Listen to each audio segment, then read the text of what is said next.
You're listening to the Cavalier Connection podcast. Here are your hosts, Jeff Lowe, Jay Ballard, and Jack Lowe. Bit awkward. We're all just kind of sitting here. I didn't have a chance to make a cover up, but welcome into another edition of the Cavalier Connection podcast. I'm your host, Jack Lowe, joined as always by my dad, Jeff Lowe, and Jay Ballard, where we have a very special guest joining us here in just a couple of minutes. How we doing tonight, guys? Jay? Yeah, doing great. Just got off the live pod that we did talking football. Went over Duke and excited to talk to Cuts as he's the expert on all things basketball. So he'll be a great interview, I'm sure. Dad, how you doing? Yeah, excited to talk to him, talk a little basketball here before the end of this football season. So it's good to have a bye week. Yeah, it's crossover season, but now that we have the bye week, we can focus a bit more on the basketball team as we roll through here. You know, it's always really exciting for football season, but people forget, man, look at how exciting that basketball team looks right now. We'll talk more about that with Cuts, but really quick, I want to remind all of our listening audience and viewing audience, don't forget, go check out the Minsters closest to you, whether it's the one at Stonefield Shopping Center or on the corner. You got to go check them out and get yourself your gear. It's getting cold outside. You get your long sleeves. I got this hoodie from Minsters. It is very comfortable, and man, they got the Virginia embroidered right here and the logo. Absolutely outstanding. Is that the quarter zip you got from Minsters set? I can't tell. Yeah, it is. Yeah, this is my quarter zip from Minsters too. So very beautiful quarter zip. Yeah. As well as this hat that I got from Minsters. It's kind of hard to see with the lighting, but you definitely want to go check them out today. Get all your winter gears, get your hoodies, your jackets, your sweatpants, whatever you may need. Go check out the Minsters closest to you. Alrighty, and joining us now, the one and only Cuts from the corner. Cuts, how you doing tonight? Hey, happy to be on. Doing pretty well. Thanks for having me. Thank you so much for coming on. We were just talking but before we started recording how, you know, we kind of have a lot of passion, and you are the smart guy who joins this and confirms, you know, what's going on. But you know ball. That's what I'm trying to say. You're a ball knower, and we're happy to get your input tonight. So well, way too kind. I appreciate that. I think you know, we were talking about how, you know, this all comes from just being passionate fans, right? And just kind of diving in, and, you know, whatever your niche is, mine is, you know, men's hoops, you know, like go for it. So yeah, it's been fun getting to do this, and it's been fun getting to talk to people like you about it. Yeah, for sure. So before we dive in, let our listeners know where they can find your work and what kind of content you've been rolling out lately on Cuts from the Corner. Sure. Yeah. So cutsfromthecorner.com. If you haven't been, it's dense. It's a lot of long content with videos, and we really kind of get into it. But I think it has a little something for everybody, right? Like you can go in, you can just look at the clips real quick, or you can kind of look at the conclusions and summaries. I've heard people do that, you know, but there's a lot there if you really want to sink your teeth into it and kind of just go through. You know, I'll do recaps after all of the games, so kind of like deep breakdowns, and talk about like short-term things and long-term trends over the season that are happening. I've got a bunch of player previews for all the incoming transfers that we did over the season. Some breakdowns on Odom's like offensive and defensive systems and what to expect from that. So there's a lot of stuff in there. If you haven't checked it out and you kind of, you know, want to get to know the team a little bit better, or like you're like really into it and just kind of want to deep dive, there should be something for you. For sure. We'll start big picture first. 4 games into the Ryan Odom era, not really a true test, obviously, but you know, the lower level teams we've played, what is the biggest thing you've learned about the team offensively? I mean, very, very different from what we experienced for the last couple decades. Yeah, no, I mean, it is. It's exciting to have something different to talk about, right? But it seems very effective so far. I mean, the offensive efficiency numbers are great. You know, we haven't played any, you know, truly tough opponents yet, but Marshall's kind of in that 150 range there in KenPom, and I think, you know, we've been playing better pretty much every game. I think maybe a slight drop off from NC Central from Ryder, but otherwise kind of continually improving. And the teams we've been playing have been getting better. So they've been getting a little bit better, and we've been kind of improving throughout. So I think that's encouraging. You know, what have we learned? I think we've learned that they are still learning to play together, but are also pretty comfortable doing so. I think we have a lot of people kind of trying to figure out what their roles are going to be and where they're going to kind of stick and fit on this team, longer term, like where, someone like, for example, Malik Thomas, and I know we'll talk about him, but like, where does he sort of need to be take a little more initiative? Where can he kind of step back and kind of facilitate? Where does he fit in? Same thing for Testa Ritter. Like, he's come over from Europe. He didn't have quite as big of a role. Now he's kind of, the man, and he's scored over 20 points in 3 of our 4 games. So, I think you're going to see that role definition come through a little bit across the board. But I think we're going to see it continually improve as they sort of get to know, each other's play styles, how to be, complementary with each other, where to go on the court, etc. Yeah, so you talked about they have gotten better seemingly every game, to where against Marshall, 61-point first half. Yeah. Is it just simply a matter of shots going down versus not going down in the earlier games, or is there something you're seeing, whether it be spacing or, the quality of shots you're getting, just decision making? What do you think has driven that improvement? Yeah, I mean, I think some of is decision making, and some of it's just shot variance, right? Like, there is just some shot, Malik Thomas, for example, in those first 2 scrimmages, he was making all the shots, right? And then the first 2 kind of regular season games, and even the third, he wasn't shooting as well from the floor. And, that I think that's more just shot variance. Like, it's not like all of a sudden Ryder was harder to score against than Vanderbilt, right? But I do think, there's been some settling down a little bit. Like, they were pressing a little bit, taking some harder shots earlier in the season. They were, I think we've seen in all the games really, but especially earlier, some kind of more like careless mistakes where they were kind of forcing things or trying to kind of find something that wasn't there. So I think they're speeding up, but they're slowing down, if that makes sense. Like, they're playing a little bit faster and more at Odom's tempo, but they're making fewer mistakes, generally speaking. I don't think we've seen them play like their best offensive basketball across 2 halves yet. Like, they've really had like one really good half in pretty much all their games, and then one half where they kind of aren't quite as sharp. So it'll be interesting to see if and when they put that all together. Yeah, looking at how they've performed, like you say, kind of one good half, one off. What do you see in those halves that are off? What is the biggest thing that we really need to tighten up if we're going to, continue to improve and kind of reach our potential on offense?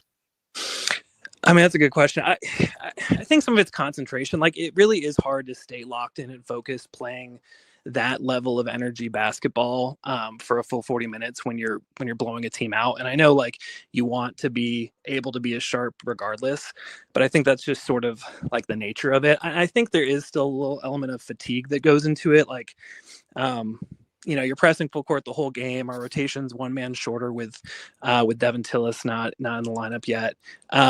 And so I think there's a level of sort of mental and physical exhaustion that kind of comes with that sort of, just naturally gets you to let your, foot off the pedal a little bit when you're up by 30 or something. We'll see if that continues to be an issue when the games are tight and close, but, it's not even always the second half. Like, the Ryder game, they started off a little slower and then they kind of picked it up in the second half. So it doesn't seem like it's necessarily like they just don't have the physical endurance. It's more just like, that's a long time to sustain that level of intensity. And I think that's something that they have to build over the season. Yeah, I was going to say, sometimes I told Jack, I think sometimes I'll be watching the games and it feels like, especially in those blowouts, it feels like when you go play ball at the Y and the game starts getting out of hand and you're throwing length of the court passes back and forth and balls going out of bounds. I think that's what happens to them sometimes with that 30-point lead. Yeah, oh, absolutely. And people are trying to, like, have their moment, when, you're blowing a team out, you kind of want to have your moment where you have your, I think we've seen that even from Malik Thomas, like toward the end of some of the games where he's, maybe, hasn't had as big a role. He might be pressing a little bit, or, we've seen like someone try to thread an aggressive pass or, whatever it might be. But that's just kind of, I think that Y comparison's a pretty good one. Oh yeah. So we talked about Testa Ritter, and Jack and I were going to the Duke football game during the game Saturday. So we were listening on the radio, and one thing about him, it feels like, I look at the box score, he's got 23 points. I'm like, man, it's a quiet 23. and he seems to be picking things up quickly. What are you seeing from him so far, and what kind of role do you think he'll grow into as the year goes on? Yeah, I mean, that's a great point. I actually was thinking to myself, that was like the quietest 23 points I've seen against Marshall. Like, I think, Tess he's a professional, right? And he's got kind of all the moves in the bag. He hasn't had to necessarily rely on that, but like, in the Euro Cup, he was like the most efficient player on their team when they won that. So like he's kind of got that polish already. And I think with him, it's sort of, what role does he need to take on this team, right? How ball dominant does he need to be? You also have Malik Thomas, and you also have a lot of people who can score the ball.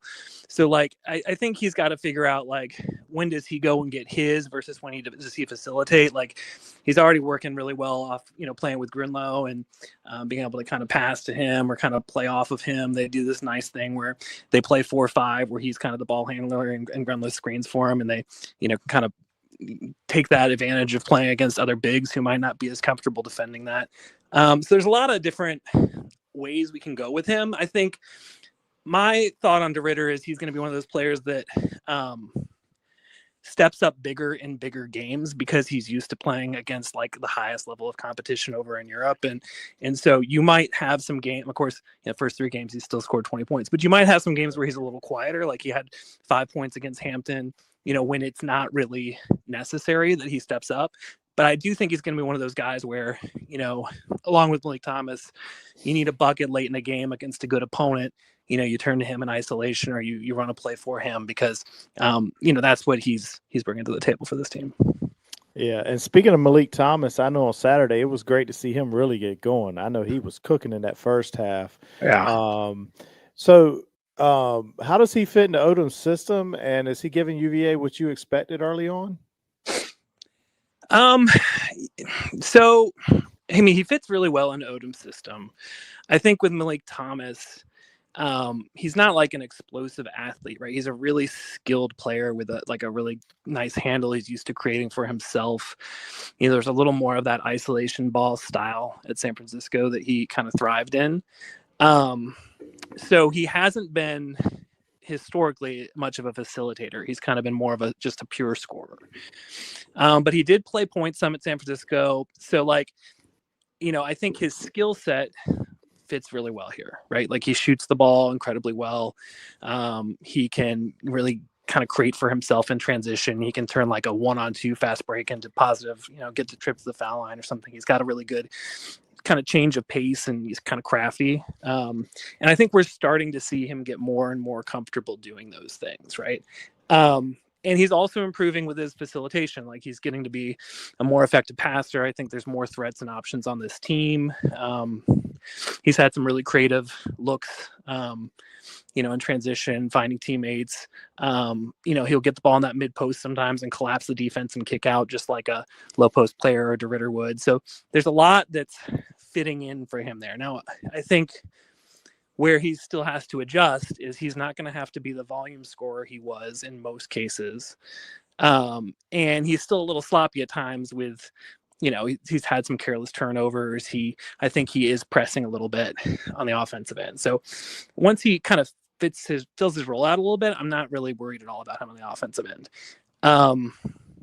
Defensively is a little bit different. I think he so far, I think, has had the biggest adjustment and the hardest time, as a perimeter defender.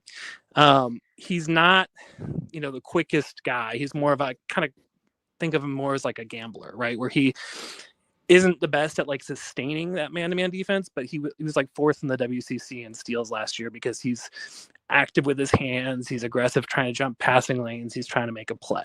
So like longer term, I think that could work really well in Odom's system where you've got good rim protection behind him. You can kind of freelance a little bit once you get more comfortable. So that could fit what he's doing. But in the short term, he's had some trouble kind of fighting through some of those screens and staying attached. And there've been a lot of like miscommunications and like defensive breakdowns. And he's usually around those, not always, but most commonly. So I think he has some adjusting to do on that level. Now, I expected that, but I think it's real and we'll need to see that kind of continue to evolve and progress. Yeah, and you mentioned Malik Thomas's defense. Let's talk about the defensive side of the ball. The numbers are fine, but sometimes the film tells a more honest story. When you look beyond the stats, how do you think this defense is actually performing?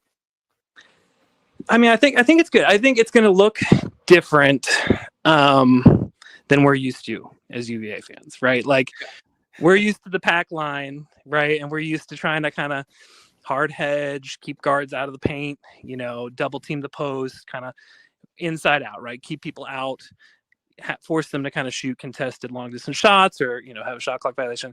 This defense is different, right? This defense is actually trying to let you inside the arc. It's trying to chase you off the 3-point line to the mid range, or all the way in and let the shot blocker affect the shot, right? So we're going to see, a lot more mid-range jumpers if the defense is working well.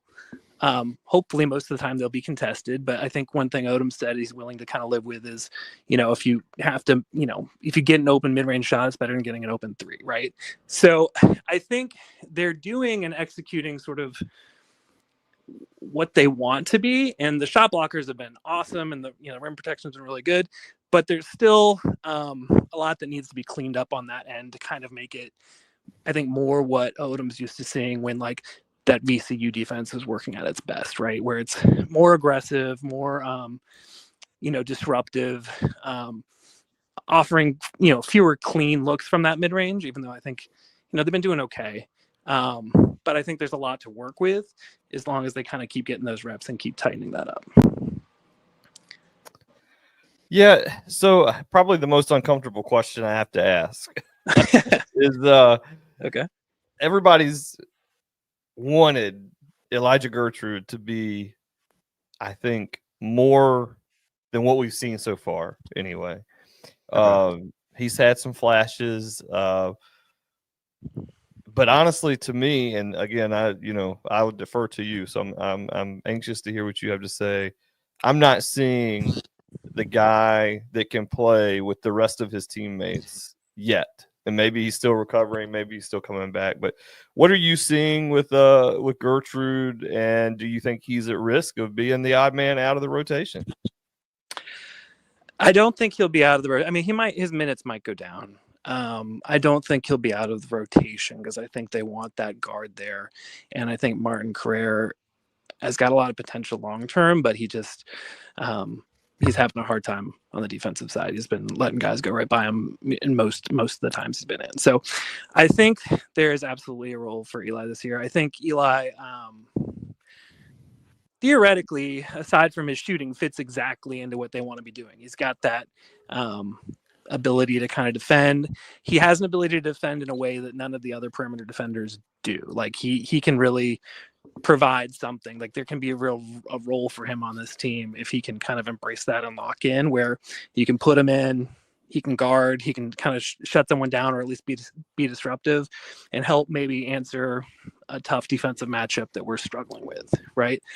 I think where he's got a long way to go is still on the offensive side. Like his ability to drive and be explosive is there, but he's still got to improve his handle. He's confident taking that 3. At least he's taking it a lot, but it hasn't gone down yet. So we'll have to, see if he can keep working on that. But, it's interesting, small sample sizes, but like if you go to evanmaya.com and you look at like the most efficient 2-man pairing on the team right now, it's actually Eli and Grunlow together, which is kind of mind-boggling, but it's true. Yeah. And I think that's, it is, again, small sample sizes, not that many possessions, but also because, they're playing good defense when they're in there together. And, we're not really having a lot of trouble scoring. So sometimes his defense actually is more valuable than having another scorer out there, and he can still slash and make some plays occasionally. So I do think there's going to be a role for him. I think, he also hasn't had as much time on the court with his guys in practice over the offseason. I know there are a couple of small setbacks, right? So he's still kind of ramping up. So we'll see what that means. But I do think there'll be like a solid 10-man rotation once Tillis is back. And I do think he'll be probably the smallest part of that, but I think he'll still be part of that. So through 4 games, what's been the biggest surprise for you, a player or a trend that you maybe didn't see coming? Well, I mean, there's a couple of small ones, but I mean, I think Ugo's shooting has just been the big surprise, right? Like, we heard all offseason that he was a better shooter than they thought, and I think we took that with a little grain of salt. Like, I remember looking at him at Kansas State last year, and I thought his free throw form looked pretty good, and I was impressed. But I wasn't expecting him to, be regularly taking threes. Even after we saw him make some, and I've seen him in warm-ups, I was like, all right, well, maybe if he's like wide open, right? But no, he's like pick and popping, and he'll release when he has some space, and he's made a couple. So that's surprising, and I think that's really positive because it means they don't really have to change the way they play on offense that much when he's in the game. Because I kind of always thought our centers, and I know we'll talk about them, but like we're going to be more defense, offense kind of switch off, right? But they both actually appear to be pretty good at both. So now you don't really have to, make those decisions. You can just kind of play who's fresh and who's like got it going. Yeah, and speaking of the centers, Grunlow and Hugo, speaking of Hugo on those threes, I know he's excited to be shooting them. I think he said at his previous stops, like that was a no-no for him. So being able to shoot the ball, I know he's excited. And he also, I know he says he's the best shot blocker in the country. And he says Grunlow's just a little behind him, but they both come in with, high energy, protect the rim, crash the glass, and play with similar intensity. From your film study, how do you see them complementing each other, and what does their combined impact mean for how UVA manages the center position this season? Yeah, I mean, it's awesome. I mean, I'm really high on the centers. I don't know, coming into the year before we even knew some of the things that we've seen, I was highest on our center position. I thought it was kind of the deepest and most impactful, and I'm fully convinced of that now. I think, look no further than I think right now we have, and I know it's early yet, but like the third best block percentage rate in the country and the third best offensive rebounding rate in the country. And that's not all centers in terms of the offensive rebounding, but the block rate's certainly mostly them. So that's really cool when you can kind of swap one center for the other and you're still have an insanely high block rate. And Odom's whole defensive scheme is sort of designed around your center stays home, covers the middle of the court, and you funnel everyone toward him, right? And he's just blocking those shots to just protect the rim. So, having both be really good at that is just such a luxury. But they've also both shown a lot offensively too. Like Grunlow's been a lot better in isolation than I expected him to be. Like, I knew he had that outside shot that he could use, and he showed a lot of that, and he showed some good finishing, but he's more developed with his, back to the basket sort of post game and, some of his slashing than, he had shown on tape over in Germany. I mean, he had small flashes, but it wasn't as developed as this. So that's been positive too. So the other thing is that they can actually play together some, which I didn't think we'd see that at all this year, just because we run so much. Like that's hard on centers, and they both run the floor so well that, I thought we were going to kind of need them just to spell each other. But that's, in Devin Tillis's absence, they've tried a couple of things to sort of find a solution there. And one of them is playing them both together. And they've kept great floor spacing. They've actually played 5-out offensive lineups with those guys on the court, which is kind of crazy. They've really dominated the glass, protecting the rim. Grunlow's been really flexible as, he can actually guard the foursome on the perimeter, which was also a surprise. I'm really high on the centers. I think that's going to be a huge key to our defense being like good enough for us to be really good, is having them both back there. And then we just get so many sort of bonus offensive kind of positive elements from both of their games, both offensive rebounding, tip ins, back to the basket, they can both do shooting from outside. So I'm high on the center position.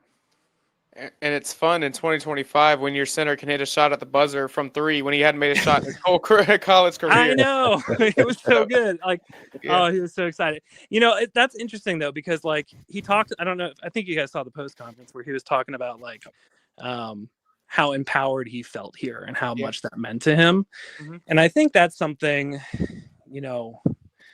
that had been a struggle of ours over the past few years, that feeling confident making mistakes, being comfortable shooting. I'm thinking of like Ryan Dunn and how he sort of went from shooting confidently at the beginning of the season to by the end of the year he just wasn't taking them at all, and teams were just sagging off of him. So like I think that's a positive change that we're gonna get, is that like, if the guys show it, they're going to be empowered to do it, and that's just going to build that confidence. So that's something that I think is a positive development for us. Yeah, for sure. And I was in that presser, and after that, Hugo's now my favorite player on the team. He's such a great guy, and him describing how much he loves the team, how much he loves Charlottesville, he's going to be a lot of fun to watch this year. So I'm really excited for him myself. But let's talk about another newcomer. I say another newcomer. Basically, the whole team is newcomers. But Chance Mallory, the prize freshman, do you think it's possible that he's better than advertised? From what you've seen in these first 4 games, what stands out the most about his play? Yeah, I mean, so, I've seen his offensive game. Nothing he's doing offensively is surprising. But I didn't necessarily know that he would be able to put it together so fast. Yeah. That's been surprising. I was expecting him to get more like 10 to 15 max minutes. So the fact that he's playing like over 20 pretty much every game, he's further along in that front than I ever expected. I was sort of a big detractor from like the dual point guard lineups that we had under the old, like with Kihei and Reese. They were both great, but I thought that, there were times where you play one or the other. You don't necessarily have to have both out there all the time. But like, I think Dallin and Chance actually like complement each other pretty well. And they're actually like, I think our second most efficient pairing right now is both of them together. Because their games are dissimilar, but also very complementary, and they can both kind of knock down that shot comfortably, sort of without blinking, and just kind of get right into that shooting motion. So that helps too. But I think it's his defense. Like, high school and AAU basketball is weird to watch on tape because there's not always that same sort of level of competition or effort level. So there's a lot of tape out there of him kind of like, not really having the level of effort on defense that you would want. So it's hard to kind of like see that like translate, right? And like, what's that going to look like?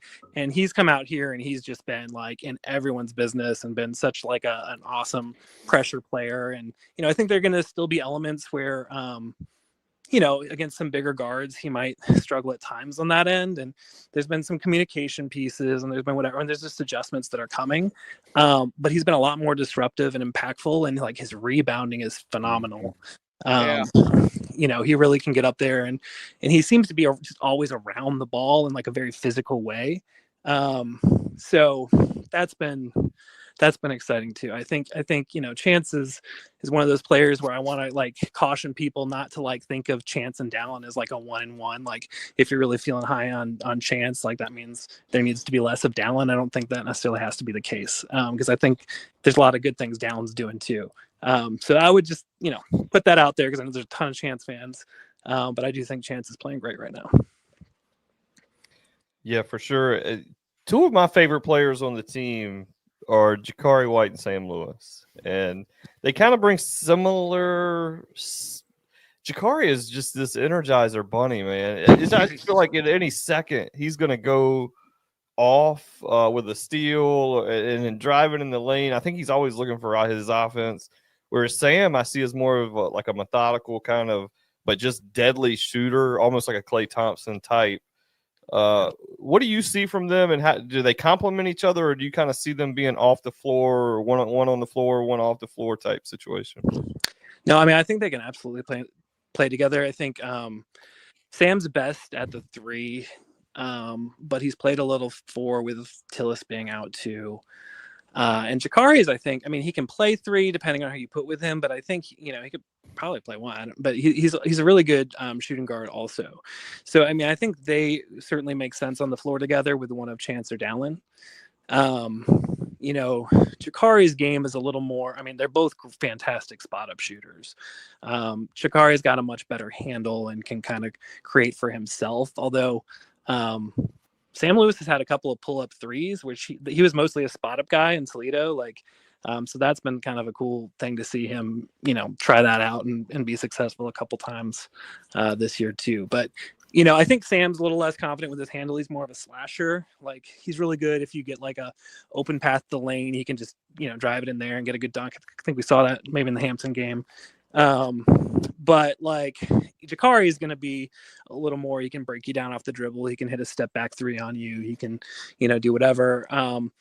I think they're both, Jakari's had a few more struggles defensively early on, but I think that will eventually become a strength of his, and he'll be kind of quick and active and can jump some passing lanes. And, Sam, his defense at Toledo, I think their whole team was a little bit of struggled in that area. And I don't know if the culture really emphasized that, but like I've been happy with what I've seen there. I think his size and length have kind of allowed him to, even when he's kind of gotten beaten, can kind of contest some shots, and he's been good on the glass. So I've been pretty happy with that. So I could absolutely see him playing them together. If you're doing that, it means you're probably sitting, certainly one of the point guards, and then Malik as well. So, see how those minutes shake out. But yeah, I think you could absolutely play them together and they'd be good. So, would you say there's one, or could you name, or one thing that this team, the average fan, probably doesn't notice, something maybe hidden in the film that you see that really matters? Yeah, I mean, that's a good question. I think I was thinking about this. I think the biggest thing I've been kind of writing about so far and just kind of trying to prep fans with, and I think we talked about it a little bit earlier, but like, is that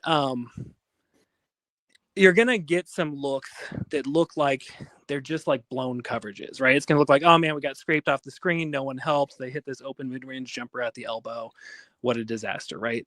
And I mean, yeah, you don't ever want to give someone an open jumper, but I think it's important to sort of understand the strategy of what the defense is doing and how the center is always going to try to stay back and protect the lane. And then the guard's role is to chase over the top of the screen, make sure that they don't kind of pull up from the 3-point line, when they rub off that ball screen.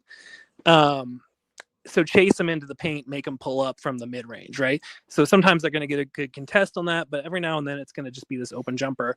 I think there's like a tendency based on what we're used to be like, man, this team is just playing horrible defense right now, right? But I think it's important to understand that like it's a much more analytical mindset where it's like we're trying to not allow any threes if we can avoid it, and we're trying to kind of force shots at the rim to be contested. And we're gonna if we're gonna fail somewhere, it's gonna be we're gonna give you that pull up mid range jumper because that's a bad and that's a hard shot, right? So, I think the hope is we'll be better about contesting those, and we'll be doing some more interesting things to kind of disrupt and get some steals long term. But I think in the short term, it's just understand that that's a shot we're willing to live with, even though it's a shot we don't want to give up that often. So based on what we've seen so far, what is UVA's realistic ceiling under Odom this season? Are we talking early tournament team, maybe a dangerous sleeper, or what do you think? I mean, that's a great question. I'm high on this team. I've been high on this team. I think Odom teams tend to get better as the season progresses. And I think where we are now is already pretty darn good. Like there's a lot of areas for improvement, but like, I think the baseline's already jumping off at a pretty good starting point. Right. So, I think at a very minimum, we should be hoping for, making the tournament, winning a game, but like, I could realistically see this being a second weekend team. I'm not gonna say much further than that. I think that's probably where, if you get that, you're really, happy with how the season's gone. But I think, we're talented enough that this team could compete with pretty much any team on any given night. So you never know, right? Of course, there's gonna, I don't think we're gonna be like that consistent upside that the very, very, very top level teams are. So, it's harder to make a tournament run in that way. But I think second weekend is realistic. I think, absolutely there'll be a tournament team. I'll be disappointed if they don't win at least one game. So I would expect so as well. Cuts, this has been awesome. We really appreciate you. Before we wrap up, remind everyone where they can follow you, what UVA fans should keep an eye out for on your website over the next few weeks. Whew, man, that went quick, and I felt like I talked a lot. Sorry, guys. No, it's great. Come back anytime. We'll have you back anytime. Cutsfromthecorner.com. Feel free to come check it out. Also a lot of long-winded content there, but if you do like kind of really getting into it and just kind of thinking about UVA men's hoops and the strategy of it and how things are going, I think it's a good read. For Hey, sure. Cuts, I got to ask you, how much would Virginia Tech have to offer you for the inside scouting report on how to beat Virginia? 0. I would not. There is no amount. I mean, that's an exaggeration, I'm sure. But no, there's no way. And listen, for those of you out there, seriously, if there's any of the new players that you want to learn more about or whatever, you check out his website, man. You would learn anything you would ever need to know about the players, seriously. So be sure to check him out. And with that, that's going to wrap us up. Appreciate you, Cuts. Hey, I appreciate it. It was good meeting you all. And it was nice fun. meeting you. Yep, nice meeting you. So that's going to wrap up our episode tonight. Once again, a huge shout out and thanks to Cuts from the Corner for joining us. He knows ball, like I said earlier. You guys got quick thoughts on the interview, Dad? Yeah, it was fun. He definitely knows ball. And, we've been talking a lot of football lately, but this basketball season's refreshing. It's here. And we'll really be getting into it here. Hopefully we'll really be diving in hard. Hopefully it'll be mid-January when we're really hard because Virginia's just rolling in football. But I like talking basketball, so I know a little bit better about basketball than I do football. But that dude knows what he's talking about, and he's right. You go on his website and you can learn a ton, and he breaks everything right down with all the videos and everything else. So. Jay?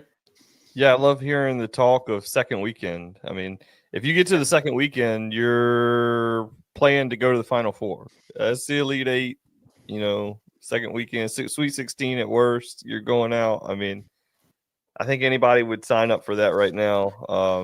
And this team definitely looks like it has the potential and the depth and the talent to do it. So I'm excited to see. And obviously he's done a lot of looking at Coach Odom's past teams at his previous stops, and to say that they get better as the year goes on. I feel like some of our teams in the recent past have started out really well and faded as the year's gone on.